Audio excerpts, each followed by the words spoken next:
예. 먼저 미국 비롯한 세계 부동산 시장 흐름부터 짚어보면 좋겠는데요. 그야말로 고공행진을 해오지 않았습리까 네. 예. 한 3, 4년서부터 고공행진 지속되었고, 이 방송을 통해서 계속해서 말씀드렸죠. 네. 아마 우리 국민들 입장에서도 가장 반기고 관심이 높은 사항이 부동산 사항이 아닌가 생각합니다. 예. 그런 관점에서 최근에 국내 부동산 시장이 오랜만에, 진짜 실로 오랜만이죠. 좀 조심스럽게 반등한다 이런 얘기가 지난주에 굉장히 많이 매스컴에서 많이 나왔는데요. 그런 걸 기점으로 해서 세계 부동산 시장이 어떤가 한 것을 또 한국의 부동산 시장과 대비시켜서 보면 앞으로의 국내 부동산이 지금 회복 조짐을 보이는 것이 지속될 것인가 이 여부를 판단할 수 있지 않냐 생각합니다. 누차에서 말씀드렸으면은 세계 부동산 시장은 그동안 주택시장을 중심으로 상당히 회복세를 지속해왔다 이렇게 보시겠습니다. 미국 같은 경우는 개인적으로 제 옆에 있는 아랫집에 있는 집을 좀 우리 송 대표님께서 한 3, 4년서부터 사시면 돈 좀 버시겠습니다. 이렇게 말씀드려 왔었는데요. 지금 과거보다는 우리 박준하 PD께서 보여주는 미국의 부동산의 이렇게 저게 상당히 좀 밝게 보이죠. 그게 미국의 부동산 시장의 모습이다 이렇게 보이겠습니다. 대체로 보면 작년에도 미국의 부동산 시장은 주가의 이렇게 상승세와 마찬가지로 탄력 있게 올랐다 이렇게 보실 때 했고요. 캐나다도 그렇습니다. 지금 전 세계에서 보면은 상당히 거의 모든 지역이 상승 국면에 지속됐다 이렇게 보실 때 했고요. 특히 중국 같은 경우에는 작년에 있다는 부동산 투기 억제 대책에도 불구하고 좀처럼 부동산이 거품이 잡지 못하고 있습니다. 그리고 올해 들어서도 이 문제가 가장 큰 관심되면서 시진핑 정부, 그 다음에 리커창에 추진하고 있는 리코노믹스의 또 다른 핵심 과제로서 3월 정책 과제에 강력한 부동산 투기 억제책을 넣어야 되지 않느냐.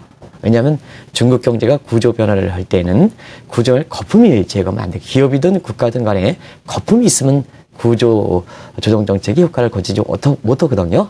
그런 관점에서 볼 때는 3월 달에 중국의 경제대책 회의에서도 이렇게 대외적으로 국제화 추진 과제와 함께 대내적으로 보면 부동산 투기 억제 대책 이것을 추진을 이렇게 넣어야 된다 하는 정도로 그동안 중국의 부동산 시장은 상당히 강풍이 지속되었다 이렇게 보여졌습니다. 예, 그렇군요. 그리고 이 세계 부동산 시장의 상황을 보면요, 우연의 일치인지 모르겠습니다만은 특히 우리 교포들이 많이 사는 지역의 부동산이 많이 오르다 보니까 오해를 또 많이 받으셨다고 해요. 크게 관계가 없다고 봐야 되겠죠? 예. 그러다 보니까 우리 국민들 입장에서 더 이렇게 우리 국내 부동산 시장이 이렇게 침체가 되면 해외 교포에 사시는 지역에 그 지역의 부동산 시장은 광풍을 일으켰는데 우리나라는 침체세가 지속되다 보니까 상대적으로 어떤 국민들 강의를 통해서 이렇게 말씀하면 물화통이 터진다 이렇게 말씀하는 것도 그런 측면이 아닌가 생각합니다. 일단은 주요 국가들의 부동산에 이렇게 집값 상승은 사실 우리 교포가 사는 지역을 중심으로 해서 많이 올랐다 이렇게 보겠습니다. 공교롭게도. 그래서 미국 같은 경우는 서부에는 LA 지역, 그다음에 북동부 지역에는 뉴저지 지역, 여기 이제 다른 지역에 비해서 상당히 많이 올랐는데요. 이 지역은 서프라임 모기지라는 피해에 아주 집중적인 지역이었거든요. 그러다 보니까 차례적인 자원에서 많이 올랐다 이렇게 볼 때 있고요. 또 한 가지는 캐나다도 토론토라든가 밴쿠버 지역, 여긴 많이 올랐습니다. 이건 외국 사람들이 많이 집중되는 과정에서 주거가 상대적으로 부족한 과정에서 많이 올랐다 이렇게 볼 때 있고요. 중국도 우리 교포들이 많이 사는 지역이 상해, 베이징, 청도 이런 지역 아니겠습니까? 이런 지역이 좀 많이 오르고 있는 상태고요. 그래서 중국 부동산의 거품을 사실 이들 3개 지역이 주도하는 양상이다 이렇게 보실 때 있고요. 유럽에서는 베를린, 그 다음에 호주에서는 시드니 이런 지역이 많이 올랐는데요. 그래서 어떤 사람이 그래요.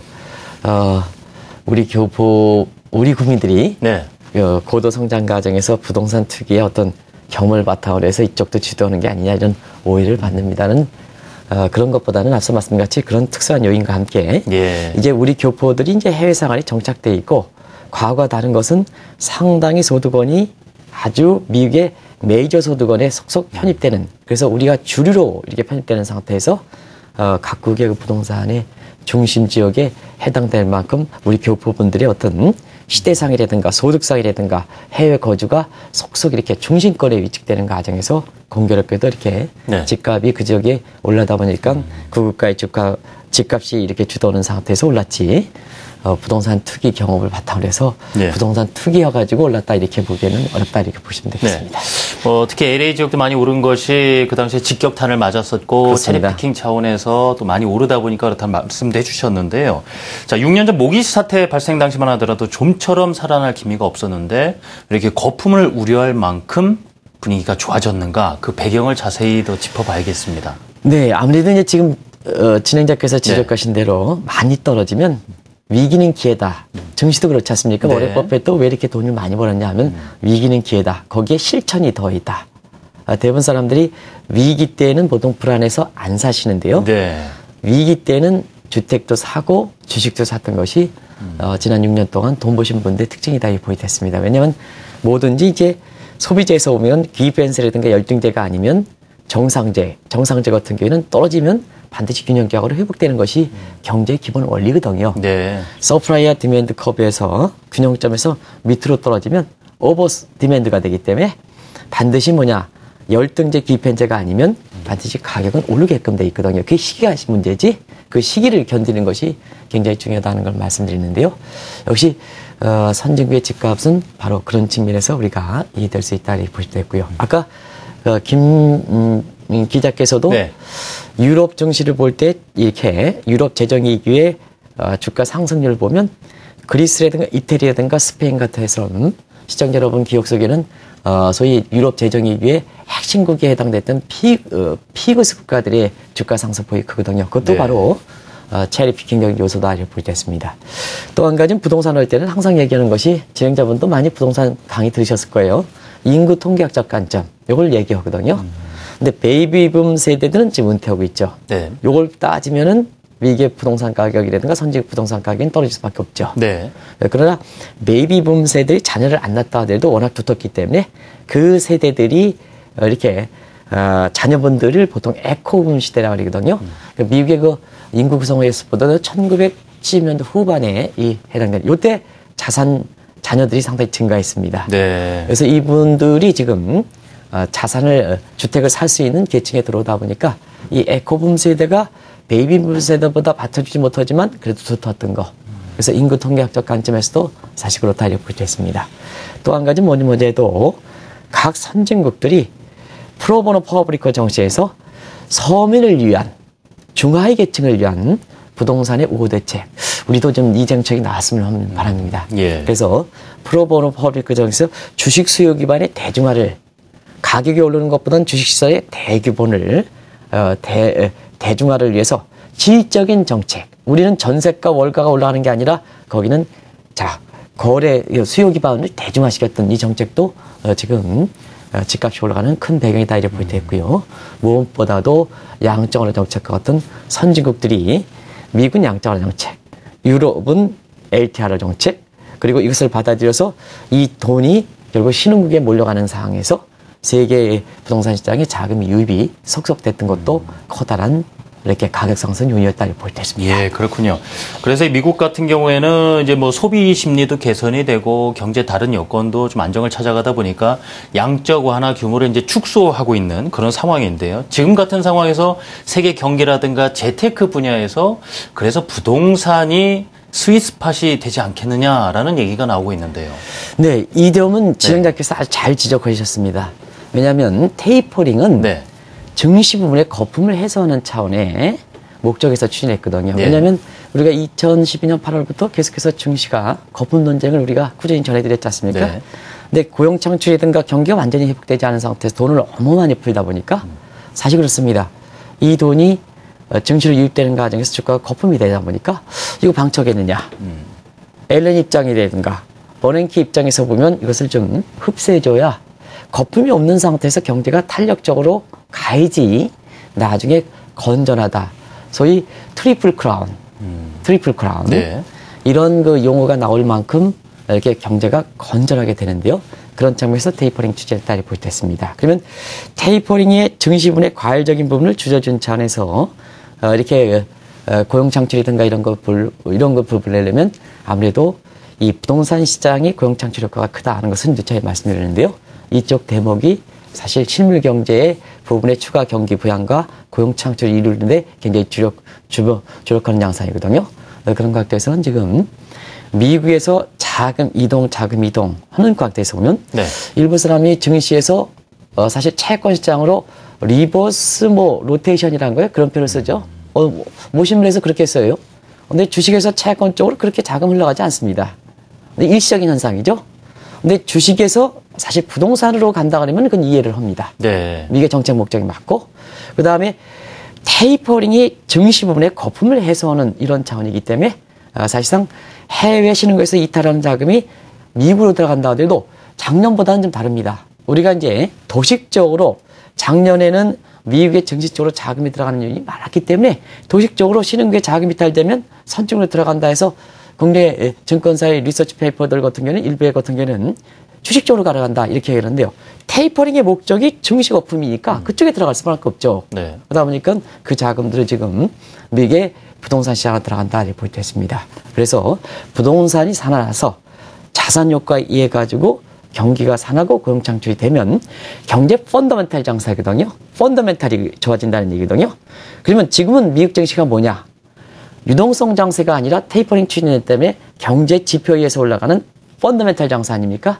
그러면 부동산이 살아날 경우에는 펀더멘탈이 튼튼해지니까 증시도 나중에는 테이퍼링에서 일시적으로 충격을 받지 않겠지만 시간이 가면 갈수록 펀더멘탈이 특징이고 지금 장세가 펀더멘탈이 중요하다 보니까 사실 미국 증시에도 올라간다. 그래서 부동산과 증시의 예. 원투펀치가 된다 이런 얘기가 나온다 이렇게 볼 때 있습니다. 그렇군요. 그렇다면 이 부동산이 말이죠. 재테크 분야에서도 그렇고 또 경기를 좀 견인해주는 어떤 역할 부분도 그렇고 실제 스윗 스팟이 될 가능성은 얼마나 될까요? 네, 지난주에 미국에 의회에서 첫 연설했던 어떻게 보면 첫 시험 무대였던 제넷 앨런의 의회 연설을 보면 정확하게 이해할 수 있지 않냐 생각합니다. 제넷 앨런이 통화정책을 펼 때 물가보다는 사실 고용 창출에 주력하겠다 해서 네. 소위 그 포워드 가이던스가 잘못 설정할 것이 아니냐 하는 이런 우려가 나올 정도로 사실 고용 창출 쪽에 이렇게 주력하는 모습인데요. 네. 지금 미국이 그 고용 창출하는 쪽에서 이렇게 주력하면 테이퍼링 이후에 자 달러 강세되면 수출에 경기 살아나기 어렵죠. 고용 창출 계수가 높은 수출 제조업종에 살아나기는 게 상당히 힘들다고 이렇게 본다면 대외적으로 부담이 없고 테이퍼링 추진에서 부담이 없는 이런 쪽이 바로 사실상 부동산 쪽이다 이렇게 보이고 있습니다. 그래서 부동산 가격이 오를 경우에는 웰스펙트 부의 효과. 그래서 제넷 앨런도 이 부의 효과를 경기 대책으로 아주 공식적으로 인정하는 상황이거든요. 예. 우리도 이제 차기 한국은행 총재가 이렇게 지금 뭐 현 총재는 3월 말에 교체된다니까 그분한테 계속해서 주장해봐야 그렇게 효용 가치가 없으니까. 그래서 차기 한국은행 총재도 이렇게 오실 때는 이 경기 대책으로 웰스펙트 부의 효과를 어떻게 감안할 것이냐. 여기 이제 통화정책 관할 대상에서 부동산과 증시를 넣을 것이냐, 실물 경제만 고려할 것이냐 하는 측면에서 자산 시장을 고려할 때는 버냉키 독트린, 실물 경제를 고려할 때는 그린스펀 독트린이거든요. 근데 지금 일반적으로 통화정책 관할 대상에서 사실 부동산과 증시를 자산 시장을 고려하고 있고요. 네. 경기 대책으로 그렇다 보니까 웰스펙트 부의 효과를 공식적으로 인정하는 사이거든요. 그래서 제넷 앨런도 버냉키 입장을 받아들여서 의회에서 고스란히 나왔죠. 그래서 경기 대책으로 웰스펙트 부의 효과를 중시하겠다. 자, 그러면 증시는 거품이면 웰스펙트 중시한다 그러면 결국 부동산 부분을 가져가야 되지 않겠느냐 하는 이런 차원에서 사실 경제적 측면에서 이 부동산 부분이 같이 가는 이런 모습이 앞으로 전개될 것이다 이렇게 보시면 되겠습니다. 그다음 이제 남은 것이 앞으로는 어떤 모습을 보일 것인가 하는 부분인데 우리 시장이야 좀 다른 모습을 보였으니까 나눠서 여쭤보겠습니다. 먼저 글로벌 집값 같은 경우에는 지금 거품 얘기까지 나오고 있다 보니까 지금 또 관심 갖는 분들은 야 이거 앞으로 어떻게 될 것인가 하는 부분이거든요. 네. 예. 로버트 실러가 그분이 그렇게 말씀하셨죠. 케이스 실러 지수 미국의 부동산 시장의 대표 지수를 만들었던 또 작년에 노벨 경제학상을 수상했던 로버트 실러 예일대 교수가 그렇게 얘기해서 공교롭게 내일부터 한국경제신문 국제금융 컨퍼런스가 하는데 네. 작년에 그 로버트 실러 이분을 경제학상 수상하기 때문에 바로 이렇게 모시는데요. 우리가 한번 국내 이렇게 한번 생각해 볼 대목이 이분이 그 초청할 때 학생들의 강의가 있기 때문에 못 온다 하는 말씀을 드렸거든요. 굉장히 그 얘기를 들었을 때는 사실 여기 송 대표랑 저랑 이렇게 딱 들었을 땐 굉장히 한복했습니다. 과연 그런 상황에서 국내 학자분들은 많은 사람이 그렇게 하겠지만 그래도 지금까지 보여줬던 모습 볼 때는 과연 그럴까 하는 측면에서 상당히 이렇게 퀘션을 그렸었었는데요. 굉장히 감복했습니다. 초청하는 과정에서. 예. 근데 이 부분이 미국의 그 부동산 시장에서 상당히 영향력이 있다는 것은 웬만한 사람들은 다 아시거든요. 그래서 거품 논쟁이 있다 하는데요. 이거는 로버트 슈얼러가 부동산에 거품 얘기한 것은 사실 어느 지역이냐면요. 그동안 많이 떨어졌다가 올라갔던 지역을 중심으로서 얘기한다 이렇게 보시면 됐습니다. 이게 전체적인 부동산 시장의 거품이 아니다 하는 이런 쪽에서 우리가 일부 오해의 소지가 있기 때문에 예. 정확히 좀 말씀을 드리고요. 그런 측면에서 앞서 말씀같이 미국의 그 경기를 회복할 때는 지금처럼 전통적인 경기 부양산지 지역세는 고용창출 문제를 가져가기 위해서는 제네럴 앨런이 통화정책 측면에서는 부동산의 우호적 정책을 추진할 수밖에 없다 이렇게 보시면 되겠는데요. 그러나 이미 일부 지역이긴 하지만 거품이 우려가 됐을 땐 부동산이 계속해서 간다 하더라도 질적인 모습은 변화되지 않겠느냐. 그래서 집값 상승세에서 소위 상업용 부동산, 예를 들면 경기가 좋아지면 공실률이 떨어지고 공실률이 떨어지면 임대료가 올라가는 이런 과정에서 상업용 부동산 가격이 이렇게 매기가 붙으면서 사실 그 올라가는 이런 모습으로 전개되지 않겠냐. 질적으로는 좀 변화가 있지 않겠느냐. 네. 이렇게 이제 보고 있습니다. 그렇군요.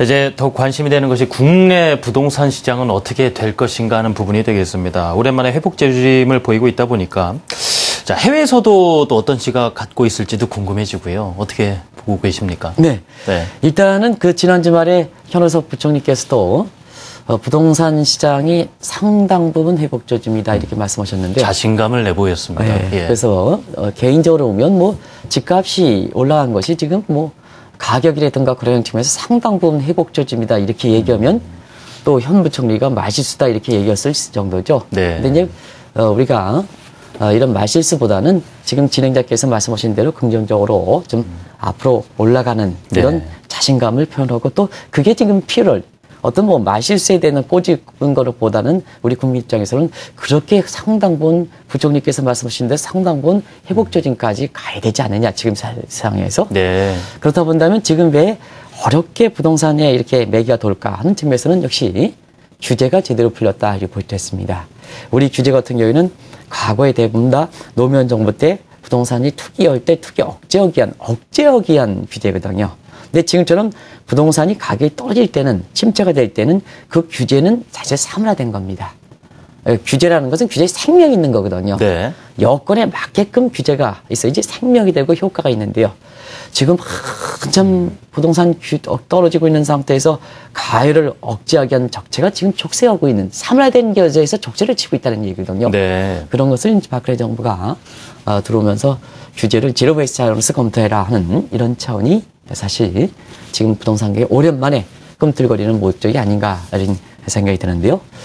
그러나 한 가지 그 해외에서 보면 계속해서 지난 1월 때도 골드만삭스가 금리 인하되는데도 불구하고 금리 안 했지 않습니까? 네. 그럼에도 불구하고 계속해서 금리 인하가에 대해서 해외 그 투자은행을 중심으로 해서 계속해서 권유되는 것은 사실 그렇습니다.